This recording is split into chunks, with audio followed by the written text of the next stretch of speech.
I'm going to be talking about, in today's session, something that I think is very important to a lot of people. The question that I'm going to be trying to answer is, how do I choose my career path? How do I choose the right profession? How do I choose the right job for me? In my little way, in my humble way of answering that question, what I'd like to do is perhaps give you an insight as to my journey and perhaps how I was able to navigate that question and arrive safely at what I think and what I believe is my true life's mission. Now, the first thing I'm going to say is this. If you're asking the question, how do I choose the right job? You've failed already. I'm going to say that again. If you ask the question, how do I choose the right job? How do I choose the right profession to study or to go into and practice? You've already set up yourself to fail. You see, the quality of your life depends on the quality of the questions you ask. All of the secrets to life are hidden in questions. If you ask the right questions, you get the right answer. But the reason I said you've set yourself up to fail is for one simple reason. There are only 3 classes of what I call the working, if you want to use that, the working benchmark. Number 1, you have a job. You can have a job. If you have a job, you're destined to have a life that is going to be unfulfilled. Number 2, you can have a mission. You can have a mission for life. If you have a mission, then it means you have something that gets you up in the morning, gives you the energy, something you're willing to go and give your heart to, something you're working as maybe it's part of a culture, a group of people, a tribe. But a mission is much better than a job. And I'll tell you the reason why. If on the other hand, you have a purpose or you're looking for a purpose, a life's calling, what you have is something that can give you peace, that can provide you with integrity in yourself, but more importantly, something that can create passion and excitement and enthusiasm, something that you wake up every morning excited about what's going to happen in the day, and one in which at the end of the day you feel sad because you have to let it go for a few hours before you can restart again. So the question shouldn't be, how do I choose the right job or how do I choose the right profession? The question should really be, what is my life's calling? What is my life's purpose? What is my life's mission? That is a difficult question in itself. Not everyone is going to understand or have the answers to all of those. But let me share my experience with you. I'm born and bred African. I am an engineer by trade. I'm a chartered engineer. I worked in engineering for over 15 years. And I suddenly realized that it wasn't my life's purpose. It wasn't my mission.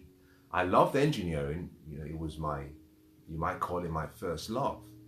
I did it well. I rose up to positions in organizations that very few people would ever achieve and people aspire to achieve. But the challenge for me, looking back now, was I was in an area that I was struggling in. You see, individually we all have gifts. We have skills, talents, but we have gifts. Talents you can develop by study, practice, application. Knowledge you can acquire by study, practice, application. Skills you can acquire by study, practice, application. But gifts is inborn. You come into the world with gifts. We have 7 billion people in the world today. Individually unique. Individually unique. There are similarities in each and every one of us, but we have what we call our differences, what makes us unique. And our greatness, our success, our happiness is connected to that part of us that makes us unique. Now, a job deals with commonality.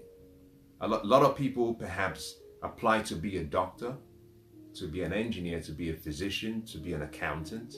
So there's a level of commonality whereby what makes us common pays us a living. But I've found from my experience that it's our differences that actually create fulfillment in us. And the question shouldn't be, how do I find a job? The question should be, how do I discover that uniqueness in me, and how can I monetize that uniqueness? Money is an important subject, so my intention here is not to say forget about money and follow your passion. No, there's an understanding you have to have about the marketplace. There's something called the law of compensation. The law of compensation says that you get compensated, or you get paid in proportion to the value you create and the problems you solve. In other words, the service you provide to the marketplace. The higher the level of difficulty in that problem solving, the more you're compensated. So the marketplace rewards you not based on your passion, not based on what you like to do. The marketplace compensates you based on the service and the value you provide. Now, when I started my journey, my father was, and is still, an engineer. Loved him very much. Love him now very much. A remarkable man. But I looked up to him so much that I followed in his footsteps. And that's where I started to go down, I would say, a wrong path. And this is the reason I say that. There's nothing wrong with engineering. There was nothing wrong with my father's calling and mission, but it wasn't my mission. The great writer says, train up a child in the way that he or she should go. And when they grow old, they'll never depart from that. It doesn't say a father and a mother or a parent or a guardian should train up a child in the way that they want, because that's what happens for most of us. And in many cases, our parents have good intentions. They look at the society, they look at the future, and they make predictions. But one of the things that most parents, sadly, are unaware of is that individually we have gifts. And one of the things they must do at the early age, between the age of perhaps 4 and 7, is study the child and see what they have an inclination for and support that inclination. Now, in the current timeline or time scale, it may not be the most lucrative of professions, but you have to follow the child's passion. And once you discover what that passion is, you train them in that line of work so that when they grow old, they're really fulfilling their life's mission. Now, interestingly, your parents and your guidance would never know your purpose. This is where it starts to get very unique. Individually, we have an assignment, if you want to call it that. We have a task. We have a mission that has been given to us as we journey through life. I believe that that mission has in it service. In other words, we have to serve people. But we serve people using our gifts. So, having practiced engineering for about 15 years, but having studied engineering and worked for more than 30 plus years, I suddenly came to a place in my life where I realized that engineering wasn't for me.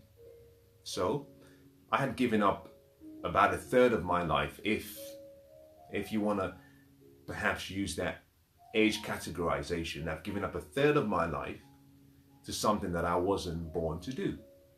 Now, why did I leave engineering? It was simply because it was a job. It didn't provide me with fulfillment. It provided me with a level of material satisfaction and compensation. But this is the point I want to make. At the end of every day, I was experiencing burnout. Why? Because I was operating in an area that wasn't my strength zone. It wasn't what I was born to do. Let me use the analogy of a fish. I love the sea. I love the Red Sea. I haven't been there as often as I should.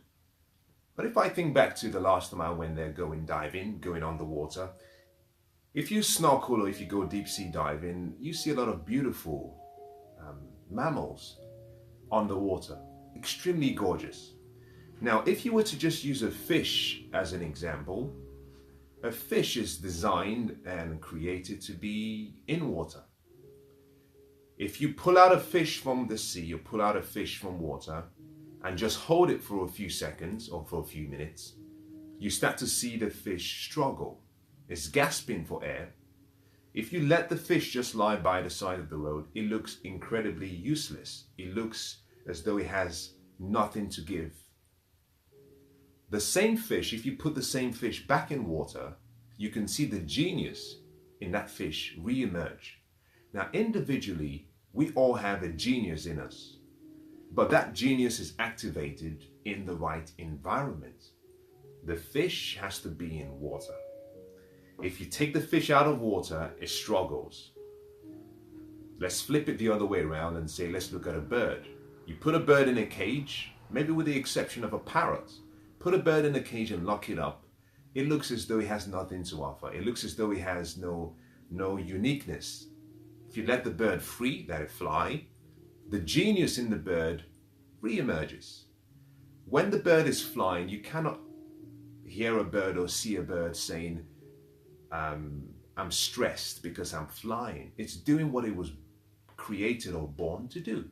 Flight. You have flight built into a bird. The same bird put in water will drown. Fish put in land will die. There is an environment for each and every one of us. The environment for us complements our gifts. In the right environment, our gifts flourish. In the wrong environment, we operate not from our strength zone, we operate from an area of improvement. So we're constantly trying to keep up. And that is what exactly happened to me. Working in engineering for so long, I realized this wasn't for me. There's something much more that I was born to do. Now, before I left engineering, I started to study. I started to study life and I started to study myself. And this is what I found. I found that the more I studied about myself, the more I started to understand other people, because essentially we're all the same.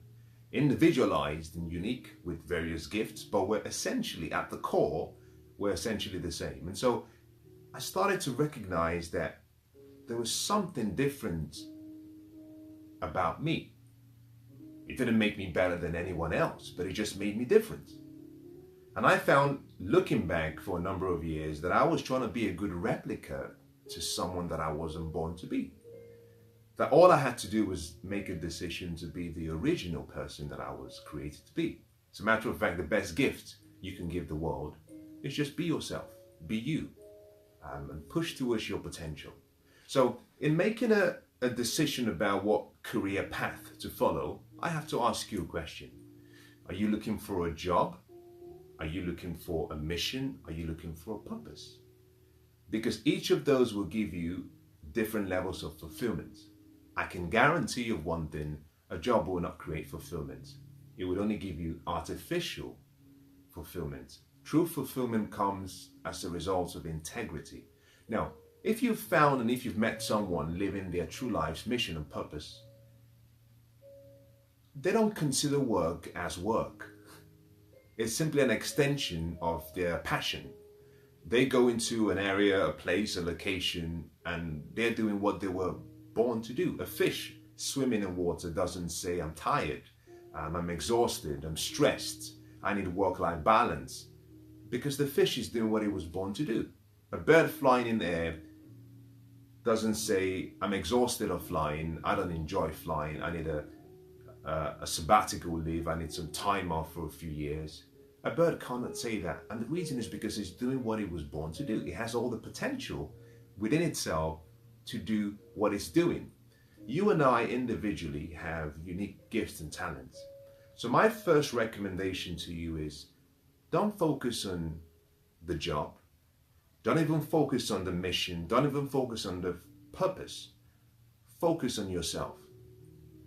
Your purpose and your life's calling is not something that you choose. And here is perhaps a nugget of wisdom that I wish a lot of people would understand. You don't get to choose your life's purpose. You discover it. That discovery comes in a very interesting way. You listen to the still small voice within you. You go within. In my humble opinion, I don't think anyone can tell you what your life's purpose is and your life's calling. And the reason is because it's made known to you alone. So you have to go within and find out. Someone said something that I thought was incredibly beautiful. They said inspiration is a gift from the person in you, from the person within you who knows, to the person without who guesses. In other words, there's someone within us. The genius, the greatness within us knows everything about us. We have to renew our mind. We have to go back, go within, go back in spirit and gather information to come back out and live in the physical world. So inspiration is a gift from the person within you and in you who knows, to the person without who guesses. To understand your purpose, you can't find it externally. You have to go within. And that's the reason why I said you don't choose your life's purpose, you discover it. And that discovery process is something that should start through observation. Your parents should start observing you. You should start observing yourself. Now let me give you a few perhaps clues. I call this pathways to recognizing what that gift, what that purpose might be. I think these clues are universal. They can be applied to anyone. These are 3 clues in how I found my own life's purpose. Number 1 is energy. Energy. There are 2 ways to really get to know yourself. You can go through science or you can go through religion. If you go to science, science tells you a little bit about what they believe you are. If you go to religion, religion also does the same in a different way. They tell you what they believe you are. Now, I found from my experience that both of them, in a way, are talking about the same thing, but they're coming about it from 2 different points of views. One of them studies how things work, and the other studies why, the why in which things work. But if you want to understand yourself, you have 2 options. You can choose theology and religion, or you can choose science. But if you go to science, one of the things we know is that science teaches you that energy just is. Energy is neither created nor destroyed. It tells you that the whole vast world is simply energy. Matter is energy. And so individually we are energy. If you go to religion, they might call that energy by a different word. They might say God, they might say Allah, they might say Buddha, they might say the Tao Te Ching. It doesn't really matter what they call it. But they just simply say God is. Now put that to one side.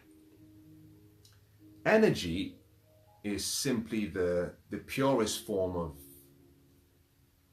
what we call life.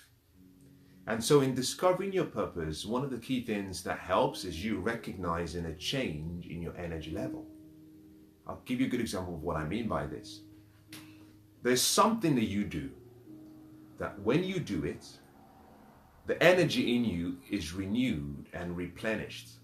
You don't feel drained.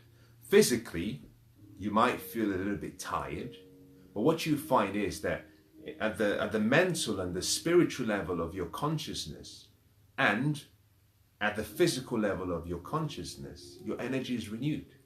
There's something you do whereby the more you do it, the more you get excited, the more energy you have. Now, if that's the case, then whatever you might be doing could be a sign that this is something you were created to do. I used the example of a fish swimming earlier on. A fish doesn't swim and say, I'm tired. It does it naturally. I don't think a fish thinks about swimming, it just swims, because swimming is built into the fish. Now you have something that you do, and that activity has to be an activity that creates value for other people. But you find that when you do it, you just find that your energy is replenished. In addition to your energy being replenished, you find that it's something that you have a level of energy to learn a lot about. You want to be the best. You can invest time, you can invest your effort, you can invest money, trying to become the best in that particular area. Energy is one sign. So what I would simply say is, study yourself and find out what gets you excited, what activates that enthusiasm. Now, inspiration means to be in spirit. The energy I'm talking about is you being in spirit, you getting back to your original form, which is infinite in energy, where that infinite energy can flow through you. In most cases, what we're doing is like we've created a bottleneck whereby the energy, infinite energy that should be flowing to and through us is choked. It can't flow. Now, when you find what you were created to do, what you find is that you open up that restriction and energy starts to flow through you to the world. And that energy is good, is creating value, is solving problems, is bringing happiness, is bringing joy to other people. Energy is one of the ways in which you find your purpose. Now, the second way is through your emotions. And you do this in two ways, positive and negative emotions. Positive emotions people call passion. Some people might say, do what you're passionate about. In many cases, that statement is not incorrect, it's simply incomplete. Because passion comes in two parts. You have positive passion, but you could also have negative passion. Because passion is just energy. But we all have emotions, negative emotions and positive emotions. I'll use a good example. Mother Teresa was a remarkable lady. She's known for her love of people, and she's known for what she did. I should correct myself in saying Saint Mother Teresa, she's today known by. But one of the remarkable things about Mother Teresa wasn't her love for people. People knew that she had a passion to help.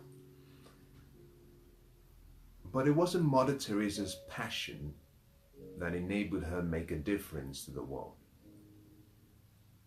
Every coin has three sides.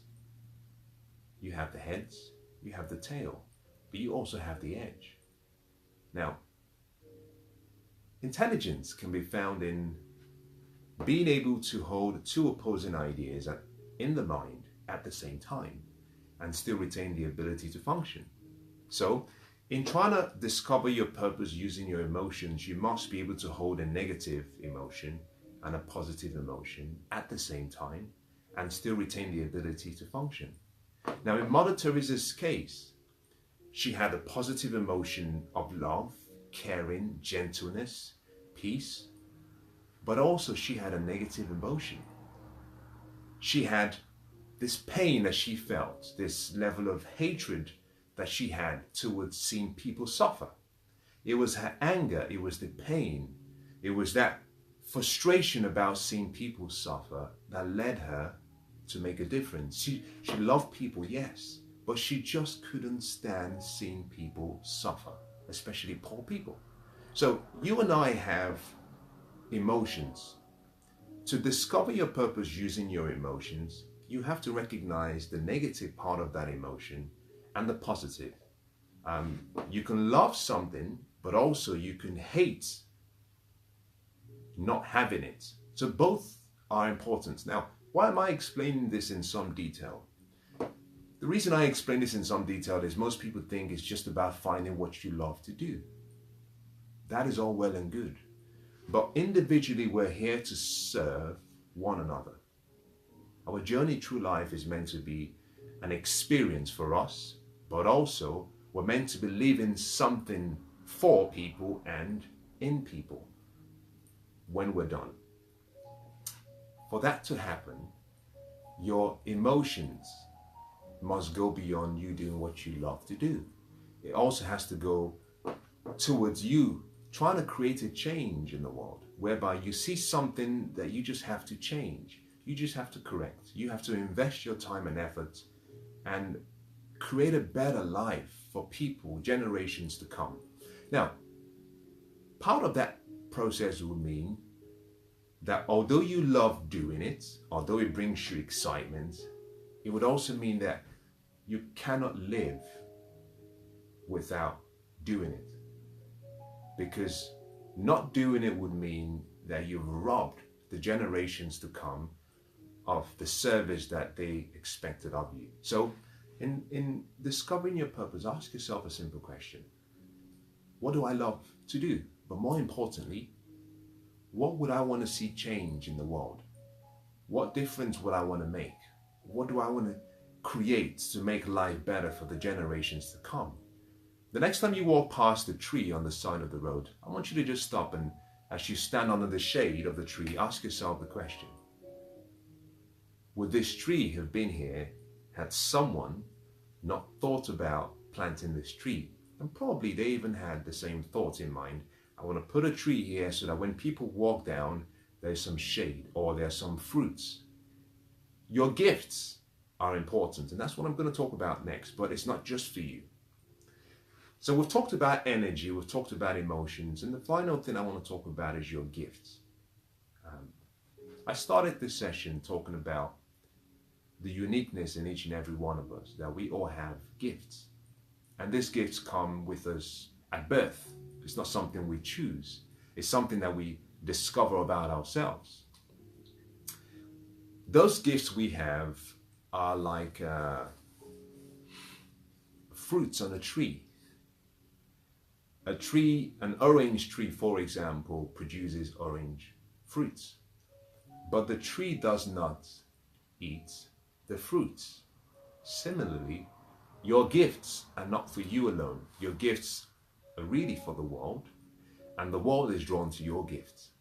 So one of the ways to find your purpose is, when you start developing your gifts, what you find is, like the ancient writer says, your gifts will make room for you and will bring you before kings. It will bring you before great people, great men and women.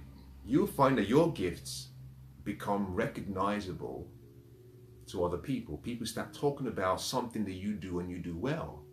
You find that it's something that you do effortlessly, something that others might struggle with, but you just do it very, very easily, effortlessly, and more than anything, you enjoy it. And the most important part of the whole process of understanding your gift is you find that it's a useful source of peace, harmony, love, prosperity, joy, problem solving for other people. So these are the three ways you can discover your purpose. But I want to give you the most important part of what I've shared in relation to finding your purpose. You can discover where your energy lies. You can discover the emotions. You can discover your gifts. But still, you may not find your purpose. And the reason is simply because the three of them have to intersect in the same activity. Now, what does that all mean? What do I mean by that? Now, if you've seen perhaps American Idol or any of the talent shows lately, Britain's Got Talent, or X Factor, or whatever the other talent shows around the world are, someone walks on stage. Maybe before they walk on stage, there's maybe a 1-minute clip about who they are, and you can see the passion, the excitement in their eyes. They get on stage, they introduce themselves. The judge says, what are you going to perform? What are you going to sing? Who are you? Tell us about yourself. And you can feel the passion. You can see that this is something they love. You can also feel the energy in them. You can feel that they're very enthusiastic. They're very inspired in being in the presence of all the people, and they're about to perform. Maybe they've waited for this moment for a lifetime. But in many cases, as soon as they start to perform, you notice something. They have the passion, they have the energy, but they don't have the gifts. Maybe they can't sing, maybe they can't dance. It's not just there. Now that is an indication that that is not your purpose. Now, recognize something. It doesn't mean you can't get better. Talent is developed. Skills and knowledge can be developed. But your gift is something you're born with. Similarly, there are some people who come on stage and physically they may not have all the attributes of what you might consider to be the X factor. But as soon as they open their mouths and as soon as they start performing, you can see that that gift is there. It needs to be developed, but it's present. You can feel the gift. Here is the point.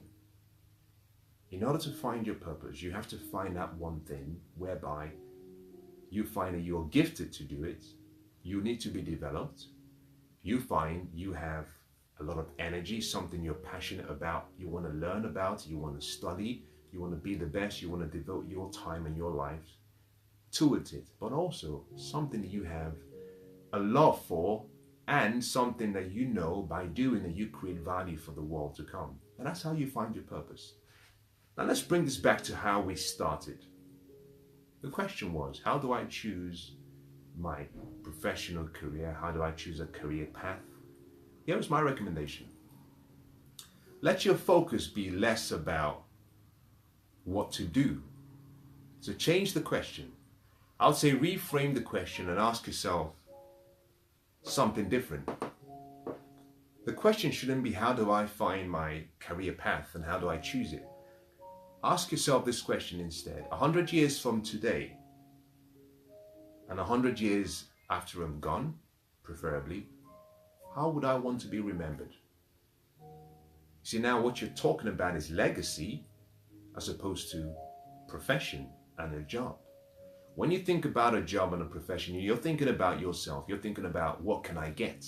What's the best for me? When you think about legacy and how you're going to be remembered, you're thinking about what can I live? What can I do so that at the end of my life, I live something for people, but also I live something in people. Legacy is the new currency.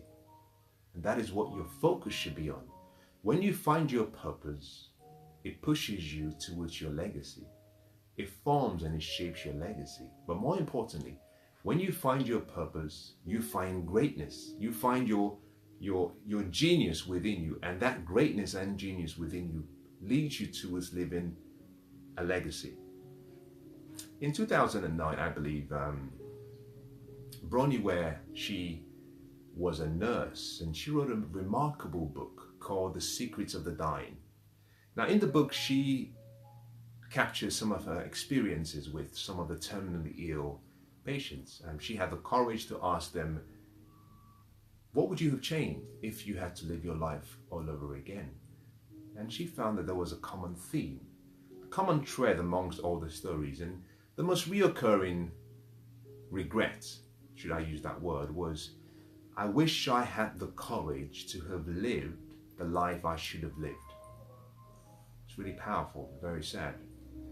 And a lot of people get to the end of their life, having lived so long, and they acknowledge that the life they lived wasn't the life that they wanted to live. So my question to you is not what profession should you get involved in and what should you do. My recommendation to you is ask yourself a question. How do I really want to live? And can I live my true life's purpose and mission and calling so that I can live passionately? But more importantly, how can I leave a good legacy such that at the end of my life and long after I'm gone, when I look back and should people look back, they can talk about me in a way that I would look back on and have a smile on my face. The key about thinking about your legacy rather than your profession is, if you think about your legacy, you're thinking with the end in mind. If you think about your career and a job, you're thinking from today. And that's usually about instant gratification. And most careers and most professional choices are made based on what's the economic value. What are you going to get as opposed to what are you going to give? So my final words to you is this. I would say go for fulfillment and not success. The way we define success in the conventional way is about, I want to get, I want to get, I want to get. I would say go for fulfillment, and this is the reason why. Fulfillment deals with mastery. Fulfillment deals with becoming your best self, becoming the best you that you can be. To become the best you, you have to know you. But to know you, you have to study you. So my 2 cents, if you want to use that word, would be take the focus away from what job do I go for, and spend time in getting to know you. Spend time in understanding who you are. Discover yourself. At the temple at Apollo in Delphi are 2 words inscribed. Know thyself. Know thyself. Very powerful words. But here is what I want to say to you. I want you to go beyond just knowing yourself. I want to say know yourself and then be yourself. When you know yourself and you be yourself, you wouldn't be asking the question about a job, because you will be very clear about your life's purpose and your life's mission. And that, my friend, will show you your passion, it will show you your area of success, and it will bring you significance. But more than anything, it will allow you to live a legacy. Now, I hope that's been useful. Allow me to wish you the best of luck.